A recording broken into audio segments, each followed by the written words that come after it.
In the vast expanse of space, where countless species claimed superiority through their advanced technology and evolved biology, humanity's supposed weakness became our greatest strength. I never thought I'd be telling this story, but after what happened on Space Station Delta, the galaxy needs to know why they called us cowardly. I was there when the emergency alarms first blared through the station's corridors. The crystalline beings from the Arcturus system had always looked down on us humans, with their nearly indestructible bodies and ability to survive in the harshest conditions. They called us fragile, soft-skinned creatures who built too many safety protocols into everything. Why do humans need so many backup systems? They'd mock. Why do you fear the void so much? The station's chief engineer, let's call him Alex, always took their jabs with a patient smile. He'd been installing additional safety measures when the first hull breach occurred. The Arcturians laughed it off initially. Their crystalline forms could easily withstand the vacuum of space, but they weren't laughing when the station's power core began to destabilize. I still remember watching through the observation window as 3 Arcturian engineers tried to manually override the core's containment field. Their crystalline bodies, supposedly superior to our weak flesh, started to crack under the intense radiation. They retreated, leaving the core to deteriorate further. That's when Alex stepped up, suited in what the aliens had always mocked as our primitive protective gear. The environmental suit, thick and bulky, was everything the Arcturians found amusing about human design. But as the radiation levels climbed and the station's integrity failed, those same aliens watched in stunned silence as Alex and his human team moved in. This is why we planned for the worst. Alex's voice crackled through the comm system. This is why we respect the void. His team worked methodically, their movements precise despite the bulky suits, the safety protocols they'd insisted on installing, the backup systems the aliens had ridiculed. Everything served a purpose. The station shuddered. Emergency bulkheads slammed shut, and the artificial gravity flickered. Through it all, the human team kept working. I watched the Arcturian ambassador's crystalline face shift colors in what I later learned was their expression of shame, the very qualities they had mocked. Our caution, our preparation, our cowardice were saving everyone on board. But we weren't out of danger yet. The core's containment was still failing, and the radiation levels were approaching critical. Alex and his team had managed to stabilize 2 sectors, but the main chamber remained a death trap. Even our protective suits had limits, and we were rapidly approaching them. The station's AI calculated our survival chances at less than 20%.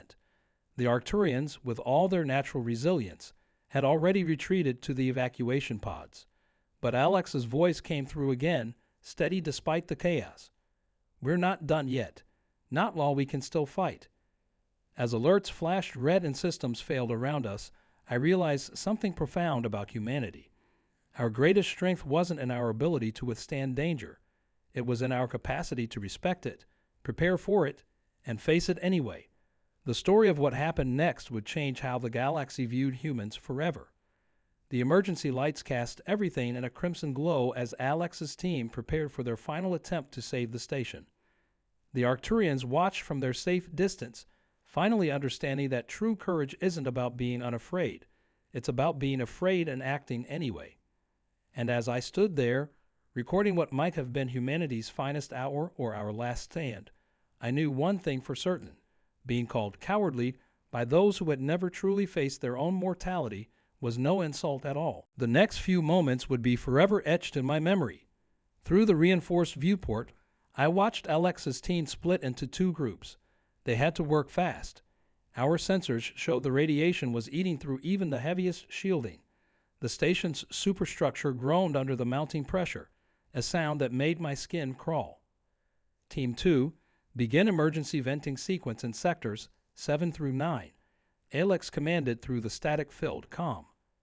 Team 1 with me. We're going to attempt a manual override of the core's cooling system. His voice remained steady, but I could hear the undertone of urgency. We all knew what failure meant, not just for us, but for the nearby colony world that would face devastating consequences if the station's core went critical. The Arcturian ambassador drifted closer to my observation post, their crystalline form refracting the emergency lights in a dance of red shadows. Your people, they spoke in their musical tone, now tinged with something I'd never heard before. Respect, perhaps even awe. They know they might not survive this. They know, I replied, watching Team 2 disappear down a darkened corridor. That's exactly why they're doing it, because someone has to. The station's ad continued its countdown, each number feeling like a hammer blow. The Arcturians had always praised their own kind's ability to interface directly with technology, mocking our reliance on manual controls and physical interactions. But now, as the radiation levels made their crystal tech malfunction, it was human hands and human determination that stood between us and disaster. I activated my datapad's recording function, determined to document everything. The galaxy needed to understand what real courage looked like. Through the camera feed, I could see Team 1 reaching the core access chamber. The radiation warning indicators were all deep in the red zone, but Alex's voice came through clear. Beginning manual override sequence. Team 2, status report. Venting complete in sectors 7 and 8, came the response. Sector 9 showing resistance. The mechanical systems are failing faster than predicted. The team's leader paused before adding, "We're going to have to do it manually." A collective gasp went through the observation room. Manual venting meant physically opening the emergency release valves, directly exposed to the vacuum of space, protected only by their suits. The Arcturian ambassador's crystalline surface vibrated in what I recognized as distress. But that's necessary. I finished for them, understanding finally dawning in their alien features. Alex's voice crackled through again, core temperature still rising. We need that pressure release now, or nothing we do here will matter. The camera feed showed him working at the manual controls, his suited hands moving with practiced precision despite the growing radiation threat. Team 2, what's your status? The response came between labored breaths. In position at the main valve, beginning manual override now. If this works, the transmission cut off in a burst of static. The station shuddered again, more violently this time. Warning klaxons blared through every sector, and the AI's voice announced what we all feared. Critical mass approaching. Core containment failure imminent. All personnel proceed to emergency evacuation points. But Alexa's team didn't move. Through the camera feed, I could see them continuing their work, even as their suit radiation monitors screamed warnings. The Arcturians watched in silence, their earlier mockery of human caution forgotten as they witnessed true bravery, not the absence of fear, but the mastery of it. In that moment, as time seemed to stretch and the fate of thousands hung in the balance, I understood something fundamental about my species. Our greatest achievements never came from fearlessness, but from facing our fears with preparation, determination, and the unwavering knowledge that some things are worth risking everything for. The next 30 seconds felt like an eternity. Through the static-filled camera feed, I watched Alex's hands dance across the manual controls, his movements precise despite the crushing pressure of time. The radiation meters on their suits were now flashing solid red. They'd gone beyond the safety threshold designed into the warning systems. Core temperature at critical levels, the AI announced, its artificial voice eerily calm amid the chaos. Structural integrity of containment chamber compromised. Estimated time to catastrophic failure, 2 minutes. The Arcturian ambassador's crystalline form had taken on a deep blue hue, a sign of profound distress in their species. Suddenly, Team 2's comm channel crackled back to life. Main valve release mechanism is jammed, their leader reported, voice strained with effort. The radiation, it's warped the metal. We're going to have to use the emergency bypass. There was a pause, heavy with unspoken meaning. Everyone knew the emergency bypass meant getting dangerously close to the exposed hull. That's suicide, the Arcturian ambassador whispered, their usual musical tone fractured with concern. Even with their protective gear, the combined effects of vacuum exposure and radiation at that level. They didn't finish the sentence. They didn't need to. Alex's voice cut through the static. Team 2, hold position. I'm coming to help. But before he could move, the station lurched violently. Warning lights blazed across every monitor as another set of stabilizers failed. The core's containment field was collapsing faster than predicted. "Sir," one of Alex's team members spoke up, "if you leave now, we won't be able to complete the core override sequence in time." The unspoken choice hung in the air: save one team, or save the station. Save a few lives, or save thousands. I watched through the camera as Alex's shoulders tensed beneath his suit. For just a moment, I saw the weight of that impossible decision in his posture. Then his voice came through, rock steady. "Team 2, proceed with the emergency bypass. That's an order." The response was immediate, professional. "Understood, sir. Beginning bypass procedure now." No hesitation, no protest, just acceptance and action. I felt a surge of pride mixed with terror as I watched them work through the camera feed. The station's superstructure groaned again, the sound of metal under impossible stress echoing through every corridor. The AI's voice updated its countdown: 90 seconds to critical failure. The Arcturians had backed away from the viewport, their crystalline forms resonating with frequencies I'd never seen before. Later, I learned it was their expression of profound respect. Through the camera feeds, I could see both teams working with desperate intensity.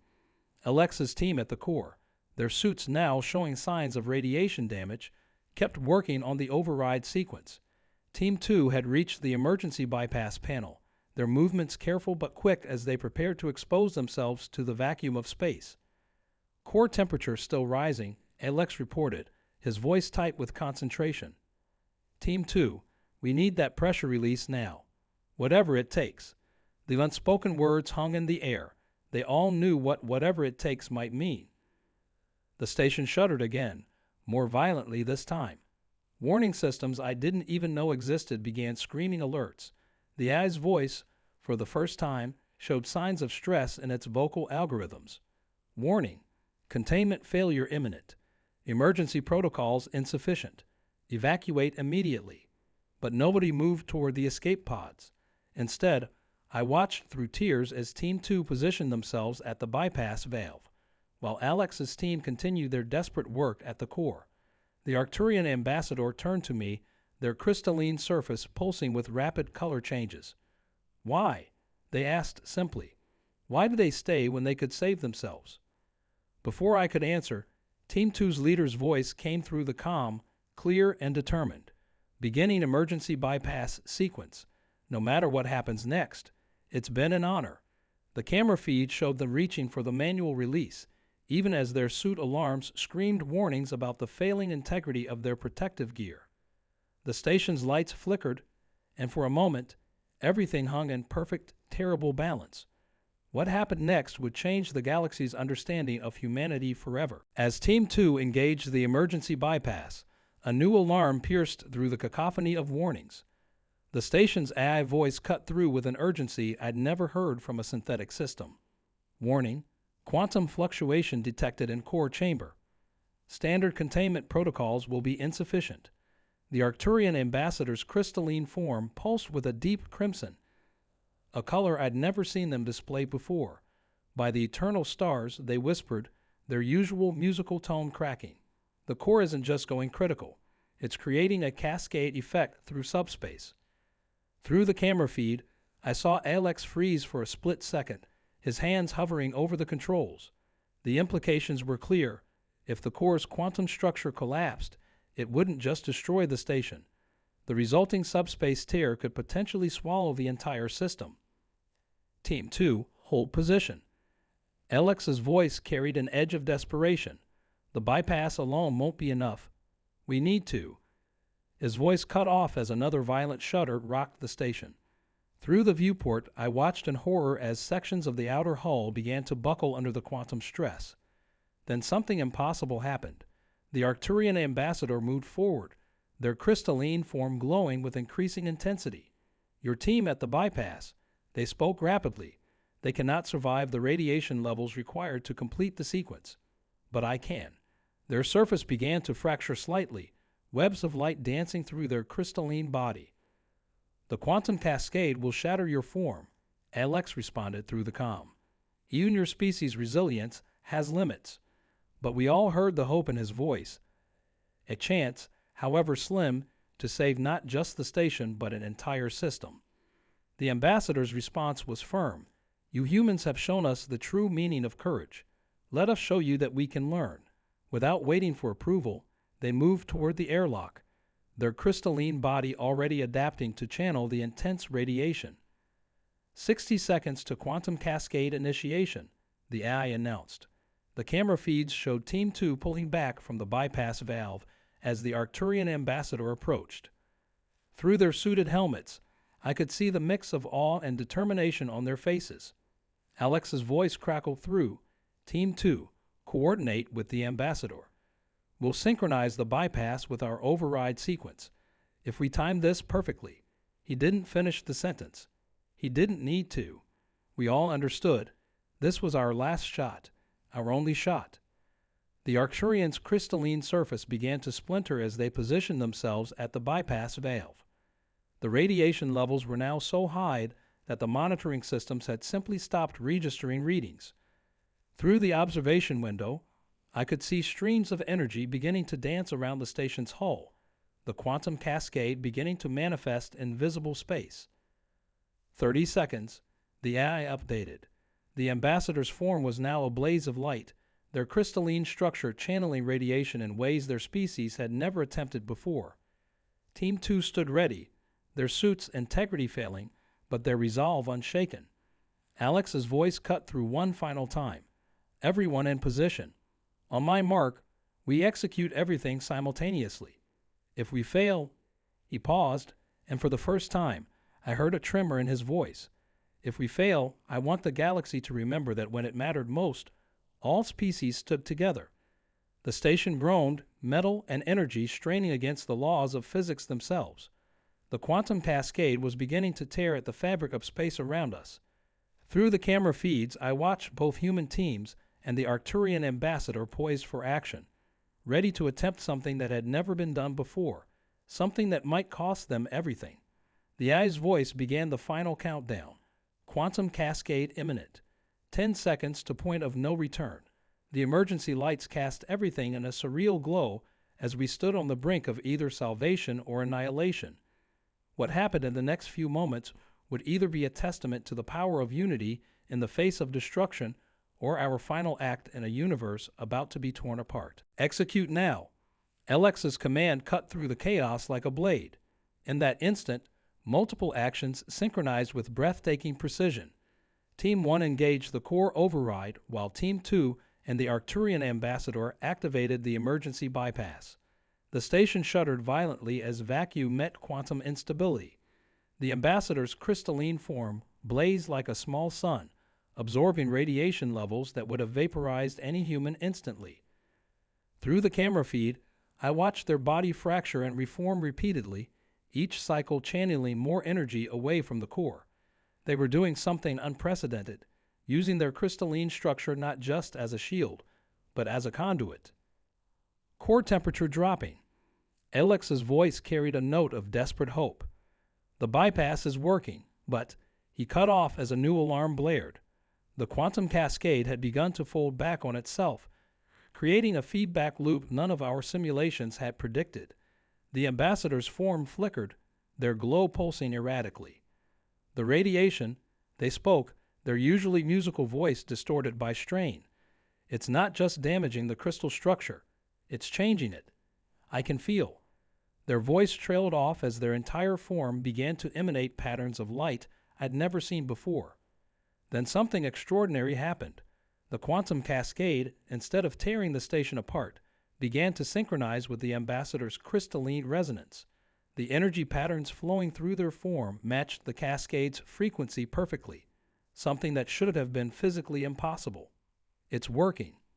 Team 2's leader shouted through the static. But the ambassador's structure is reaching critical resonance. They can't hold it much longer.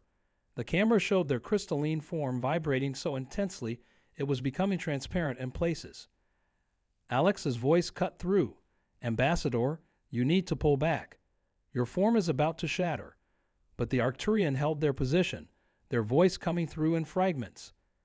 Sometimes, to save others, we must risk everything. The next few seconds seemed to stretch into eternity.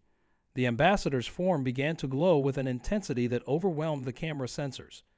Team 1 completed the override sequence just as Team 2 locked the bypass into position. For one terrible moment, everything hung in perfect, devastating balance. Then the impossible happened. The ambassador's crystalline form exploded into thousands of fragments, each piece catching and channeling the quantum energy. But instead of destruction, the fragments began to dance in a complex pattern, creating a living lattice of light and crystal. The quantum cascade, caught in this impromptu network, started to collapse in on itself. Core temperature normalizing, the eye announced, its voice carrying an almost surprised tone. Quantum cascade contained. Station structural integrity, stabilizing. The fragments of the ambassador slowly began to drift together, reforming but different. Their crystalline structure now pulsed with internal light, forever changed by their sacrifice and survival. As their form solidified, I noticed patterns within their crystal structure that looked remarkably like human DNA helixes, as if the very act of saving us had permanently imprinted something of humanity into their being. Alex's team staggered back from the core controls, their suits showing severe radiation damage but their lives intact. Team 2 helped the ambassador move away from the bypass valve, their movements gentle despite their own exhaustion. The station's emergency lights finally shifted from red to green, casting everything in a soft, hopeful glow. The ambassador's voice, when it came through the comm, sounded both familiar and strange. "We called humans cowardly because you feared what could harm you. We never understood that this fear, this respect for danger, is what makes you capable of the greatest courage. Today, we learned to be a little more human, and in doing so became something more than we were." As the all-clear signals echoed through the station, I realized we had witnessed more than just a rescue. We had seen the birth of something entirely new, a bridge between species forged in the fires of near destruction. The galaxy would never look at humans the same way again, and perhaps more importantly, we would never look at ourselves the same way either. The Arcturians had learned the true meaning of courage from us, and in return, they had shown us that evolution doesn't just happen over millennia. Sometimes it happens in a single moment of crystallized bravery. In the days that followed, Space Station Delta buzzed with an energy unlike anything I'd seen before. The repair crews worked alongside Arcturian engineers, their previously separate approaches now blending into something new and more effective. The ambassador's transformed crystalline structure became a symbol of this change, their form now shimmering with internal light patterns that mimicked human neural networks. Alex and his teams received the highest honors from both human and Arcturian governments, but what meant more to them was the quiet respect they now saw in the eyes of every crystalline being aboard the station. The mockery of human safety protocols had been replaced by genuine interest. I often found Arcturian engineers studying our environmental suit designs, not to criticize, but to understand. The most profound change came in the way we worked together. The ambassador's transformation had done more than save the station. It had proven that our species could be more than the sum of their parts. Their crystalline forms began incorporating elements of human design philosophy, while our engineers learned to appreciate the elegant efficiency of crystalline computational structures. During one quiet shift, I found Alex in the observation deck, staring out at the stars. The station's repaired core hummed softly in the background, a sound that no longer brought anxiety but reassurance. "You know," he said, not turning from the viewport, "they asked me if I wanted my team's safety protocols implemented across all joint human Arcturian operations." He smiled, the kind of smile that carries both pride and humility. I told them the protocols weren't the point. It's the mindset behind them that matters. The ambassador, their form still adjusting to its new state, drifted up beside us. "We have a saying in our crystal songs," they chimed, their voice carrying new harmonics that somehow felt more human. "The strongest lattice is not the one that never breaks, but the one that learns how to reform stronger." They touched their own transformed surface. "We thought we were teaching you about resilience, but you taught us about adaptability." The station's AI, seemingly changed by its own brush with quantum physics, had started incorporating both human and Arcturian safety parameters into its protocols. The result was something entirely new, a hybrid system that protected not just against physical dangers, but against the kind of rigid thinking that had nearly doomed us all. As I finish recording this story, I can see one of the junior engineers, human, fresh from Earth, working alongside an Arcturian mentor. They're installing a new type of safety system, one that combines crystalline sensor arrays with human redundancy protocols. The Arcturian's form glows with patience as they explain the quantum principles, while the human shares insights about fail-safes and backup systems. They don't see themselves as different species teaching each other anymore. They're just colleagues, working together to make the station safer for everyone. And maybe that's the real lesson here. True courage isn't about being fearless or indestructible. It's about recognizing our differences, respecting our limitations, and still choosing to face challenges together. The stars outside seem a little brighter now, or maybe it's just the reflection of the ambassador's new crystalline form as they patrol the corridors, their transformed structure a living reminder that sometimes our greatest weaknesses can become our greatest strengths. When people ask about the cowardly humans now, the Arcturians are the first to correct them, their crystal songs carrying the story of the day when caution and courage proved to be two sides of the same coin. As for me, I'm just grateful to be here, watching as two species learn that the bravest thing we can do is admit our fears, respect our limitations, and still reach for the stars together. After all, in the vast expanse of space, perhaps the most courageous act is simply being willing to change.